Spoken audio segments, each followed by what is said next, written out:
प्यारे बच्चों, आज हम हमारा घर हमारा विद्यालय सत्र 2023-24 अंतर्गत प्रयास पुस्तिका जो आपको दी गई है कक्षा 6 से 8 हेतु, उसमें हम प्रोजेक्ट कार्य 1, 2 व 3 देखेंगे, समझेंगे। आप समझ कर के और अपनी प्रयास पुस्तिका को भर लीजिए। अभी तक आपने हमारे चैनल को सब्सक्राइब नहीं किया है तो कर लीजिए। प्रोजेक्ट कार्य 1, आप बाजार से निम्नलिखित 5 खाद्य सामग्रियों का मूल्य पता कीजिए। ज्ञात कीजिए कि मूल्य की सहायता से अलग अलग वजन 5 किलोग्राम, 2 किलोग्राम, 500 ग्राम, 250 ग्राम सामग्री खरीदने में कितने रुपए लगेंगे, सारणी भरिए। तो आप जहां भी रहते हैं, आप अपने आसपास किसी भी पास की किराना दुकान में जा कर के और कुछ मूल्यों का पता कर लीजिए जो इसमें लिखे हुए हैं, और उन मूल्य को लिख करके आप हल कर सकते हैं। हमने यहाँ एक उदाहरण दिया है, आप उसे समझिए।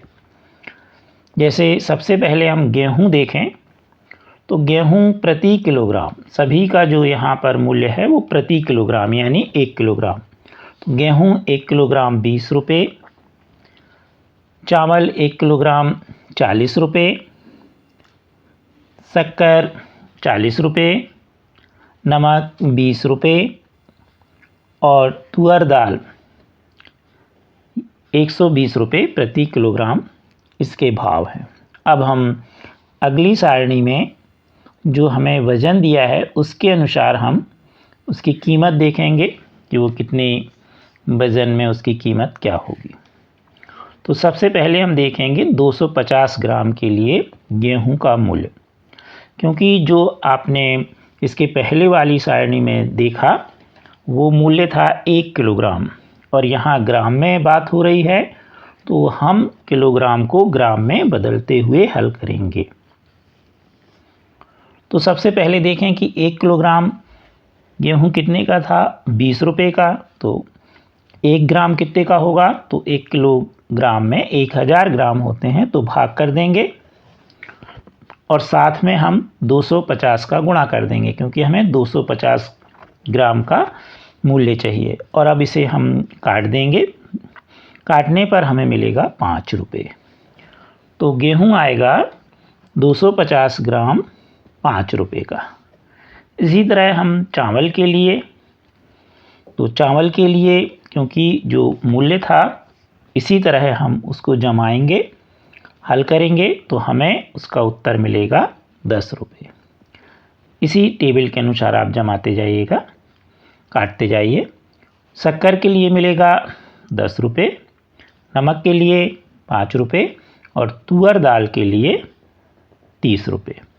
अब यहाँ 10 रुपये क्यों आया, क्योंकि यहाँ 1 किलो गेहूं था 20 रुपये का, तो 20/1000। अब यहाँ चावल कितने का था, 40 रुपये का, तो यहाँ आएगा 40/1000 गुणे 250। हल करोगे तो 10। इसी तरह जो भी आपको ऊपर सारणी में 1 किलोग्राम के मूल्य दिया है उसके अनुसार आप इस सारणी को हल करते हुए हल करें, भर लें पूरी। अब देखें हम 500 ग्राम के लिए, तो जैसे अभी आपने 250 ग्राम के लिए देखा, इसी प्रकार हम 500 ग्राम के लिए देखें तो 20/1000 गेहूँ के लिए गुणित 500 हल कर लीजिए तो आएगा 10 रुपये। तो 500 ग्राम गेहूँ कितने का आएगा, 10 रुपये का। अब यहाँ अगर हम चावल देखेंगे तो 40 बटा क्या हो जाएगा 1000 गुणे 500 हल करोगे तो कितना आएगा 20 रुपये। ऐसे ही हम सभी वस्तुओं के लिए हल करके ये निकाल लेंगे, आप हल कर लेना। अब 2 किलोग्राम, अब यहाँ पर अभी आपने जो ऊपर के 2 कॉलम देखे उसमें आपने देखे कि आपको किलोग्राम से ग्राम में बदलना था। यहाँ सीधे किलोग्राम में मूल्य पूछा है। 1 किलोग्राम का मूल्य आपको मालूम है, 2 किलोग्राम का कितना होगा, तो हम सीधे 2 किलोग्राम गेहूं के लिए 1 किलोग्राम का जो मूल्य है 20 रुपये, उसमें 2 का गुणा कर देंगे तो 40 रुपये। तो 2 किलोग्राम गेहूं आएगा 40 रुपये का। चावल कितने का आएगा, तो चावल कितने का था 1 किलोग्राम 40 रुपये का, 2 का गुणा कर दोगे तो कितना हो जाएगा 80 रुपये। ऐसे ही इन सभी वस्तुओं के लिए आप आराम से निकाल लोगे गुणा करते हुए। 2 का 5 किलोग्राम है तो ये भी किलोग्राम में है, तो हम 1 किलोग्राम गेहूँ 20 रुपये में 5 का गुणा करेंगे तो 100 रुपये आएगा, यानी जो 5 किलोग्राम गेहूँ है वो 100 रुपये का। इसी तरह चावल के लिए क्या हो जाएगा, 40 गुणे 5 तो कितना हो जाएगा, 200 रुपये। अब ये सभी आप सारणी, एक उदाहरण हमने आपको बताया, इसके अनुसार आप हल करके कच्चे में और भर लीजिए। तो ये था आपका प्रोजेक्ट कार्य 1। अब देखेंगे हम प्रोजेक्ट कार्य 2। वर्तमान समय में विश्व में फैली महामारी के संबंध में जानकारी एकत्रित कीजिए। अभी आपने देखा आपके स्कूल बंद थे, क्यों बंद थे? एक बहुत महामारी बीमारी फैली थी जिसका नाम क्या था? तो इस महामारी बीमारी का क्या नाम था? आप सब जानते हैं, कोरोना। दूसरा प्रश्न है, इस महामारी का पहला मामला, पहला केस किस देश में सामने आया? तो चीन में। फिर धीरे धीरे सभी देशों में फैल गया ये। इसका अगला प्रश्न है, इस महामारी के सामान्य लक्षण लिखिए। आप जानते हैं इस बीमारी में क्या होता था? बुखार आना, सांस में लेने में कठिनाई होना, सर्दी जुखाम, ये उसके प्रमुख लक्षण थे। अगला प्रश्न है, इस महामारी से बचने के लिए हमें कौन कौन सी सावधानियां रखनी चाहिए? तो इसमें आप जानते हैं कि रोगी से हमें दूर रहना चाहिए, चेहरे पर मास्क लगाना चाहिए हमेशा, समय समय पर हाथों को साबुन या सैनिटाइजर से साफ करना चाहिए, घर की बनी खाद्य वस्तुओं का उपयोग करना चाहिए, शंका होने पर तुरंत अस्पताल में जांच करानी चाहिए। अगला प्रश्न है, इस महामारी से बचने के कौन कौन से उपाय हैं? तो जो सावधानियां हैं वही उपाय भी कहलाएंगी। हमें मास्क पहनना चाहिए, हाथों को साबुन या सैनिटाइजर से साफ रखना चाहिए, लोगों से 6 फीट की दूरी रखना चाहिए, रोग प्रतिरोधक क्षमता बढ़ाने हेतु खाद्य पदार्थ और दवाइयाँ लेनी चाहिए, समय समय पर डॉक्टर से चेकअप कराते रहना चाहिए। अगला प्रश्न है, यदि आपके परिवार या आसपास में कोई इस महामारी से प्रभावित हुआ, अर्थात किसी को यह बीमारी हुई है, तो मरीज घर में ठीक हुए या अस्पताल में मरीज को घर में रखने पर कौन कौन सी सावधानियां परिवार के लोगों को रखनी चाहिए? तो पहली बात, रोगी से दूरी बनाकर रखें, रोगी को अलग कमरे में क्वारंटाइन रखें, समय समय पर रोगी को दवाइयाँ देते रहें, रोगी की वस्तुओं को नहीं छूना चाहिए, डॉक्टर से चेकअप कराते रहना चाहिए, रोगी को खाने हेतु कुछ विशेष आहार जो उसकी रोग प्रतिरोधक क्षमता बढ़ाए देना चाहिए। अब देखें प्रोजेक्ट कार्य 3। इसमें सौर मंडल का एक चित्र बना है और इस चित्र के नीचे सौर मंडल के सभी ग्रहों के बारे में लिखा हुआ है। आप जानते हैं सौर मंडल के 8 ग्रह होते हैं, बुध, शुक्र, पृथ्वी, मंगल, बृहस्पति, शनि, यूरेनस और नेपच्यून। पहले 9 ग्रह होते थे, प्लूटो भी होता था, परंतु अब प्लूटो को हटा दिया गया है क्योंकि यह ग्रह पृथ्वी के उपग्रह चंद्रमा से भी छोटा है। अब 8 ग्रह होते हैं। साथ ही इसमें आंतरिक ग्रह और बाह्य ग्रह की परिभाषा भी लिखी है।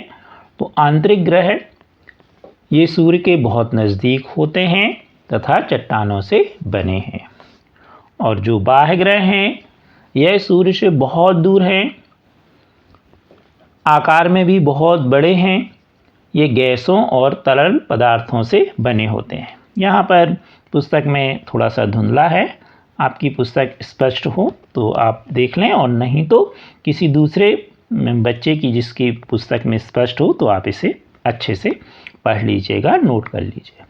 इसी आधार पर हम कार्य करेंगे, प्रश्नों के उत्तर देंगे। पहला प्रश्न है, सौर मंडल में कुल कितने ग्रह हैं? तो अभी हमने बताया कितने ग्रह हैं, 8। कौन कौन से, वो भी आप याद कर लें, बुध, शुक्र, पृथ्वी, मंगल, बृहस्पति, शनि, यूरेनस और नेपच्यून। अगला प्रश्न है, सौर मंडल का सबसे बड़ा ग्रह कौन सा है? तो कौन सा है, बृहस्पति। अगला है सूर्य से तीसरे क्रम में, तो आप देख सकते हैं सूर्य से तीसरे क्रम में चित्र में पृथ्वी है। ये सभी प्रश्न आप चित्र से देख करके बता सकते हैं। बुध कितने दिनों में सूर्य की एक परिक्रमा लगाता है? तो लगभग 88 दिन में। अगला प्रश्न है, पृथ्वी को सूर्य की एक परिक्रमा पूर्ण करने में कितना समय लगता है? तो पृथ्वी को सूर्य की परिक्रमा करने में 365 सही 1/4 दिन या 365 दिन 6 घंटे लगते हैं। इसलिए 6 घंटे अगर हम देखें प्रत्येक साल में, तो 4 साल में 6 चौके 24, यानी 24 घंटे बढ़ जाएंगे, यानी एक दिन बढ़ जाएगा। यानी हर चौथे साल में जो वर्ष में दिन हैं उनकी संख्या 366 होती है। इसलिए हर चौथे साल में फरवरी 28 की जगह 29 की दिन की होती है। तो वह सत्र या सन जिसमें 4 का पूरा भाग जाए, उस सत्र फरवरी 29 दिन की होती है। अब देखें, किस ग्रह के चारों ओर वलयाकार आकृति होती है। तो आपको चित्र में स्पष्ट दिखाई दे रहा है कि जो शनि ग्रह है उसके चारों ओर वलय का मतलब होता है एक वृत्ताकार आकृति। देखें आप, ये दिख रही है आपको, तो ये किसके है, शनि ग्रह के। अगला प्रश्न है आपका, सूर्य से सबसे दूर का ग्रह, तो सबसे दूर कौन है, नेपच्यून। अगला प्रश्न है 8वां, मंगल ग्रह अपने अक्ष पर एक बार कितने समय में घूमता है? जैसे पृथ्वी अपने अक्ष पर 24 घंटे में घूमती है, जिसे दिन और रात मिला करके एक दिन माना जाता है 24 घंटे को। तो ऐसे ही मंगल ग्रह अपनी अक्ष पर 24 घंटे 39 मिनट में घूमता है। यानी मंगल ग्रह में एक दिन रात कितने घंटे के होंगे, या एक दिन रात मिला के कितने घंटे होंगे, 24 घंटे 39 मिनट। अगला प्रश्न है, तारे व ग्रह में अंतर स्पष्ट कीजिए। तो बहुत सारे अंतर होते हैं, हमने 2 अंतर लिख दिए हैं, आप और भी अंतर लिख लीजिए। पहला, तारे ग्रहों से आकार में बड़े होते हैं, तारे स्वयं प्रदीप्तमान होते हैं, चमकदार होते हैं। ग्रह तारों से आकार में बहुत छोटे होते हैं और यह स्वयं प्रदीप्तमान नहीं होते। अगला प्रश्न है 10वां, स्थानीय उपलब्ध सामग्री के आधार पर सौर मंडल का मॉडल बनाइए। तो यहाँ पर आपको हमने एक मॉडल बना करके बताया है। थर्मोकोल शीट ली हमने। थर्मोकोल शीट में वृत्त से इस तरह से आप वृत्ताकार चित्र बना करके, और आप अलग अलग थर्मोकोल की जो बाज़ार में बॉल्स मिलती हैं छोटी बड़ी, ऐसी ले लीजिए और उनको आप कलर भी कर सकते हैं, और इस तरह से एक सौर मंडल का आसानी से मॉडल बना सकते हैं। कृपया हमारे चैनल को शेयर सब्सक्राइब अवश्य कीजिए। Thank you.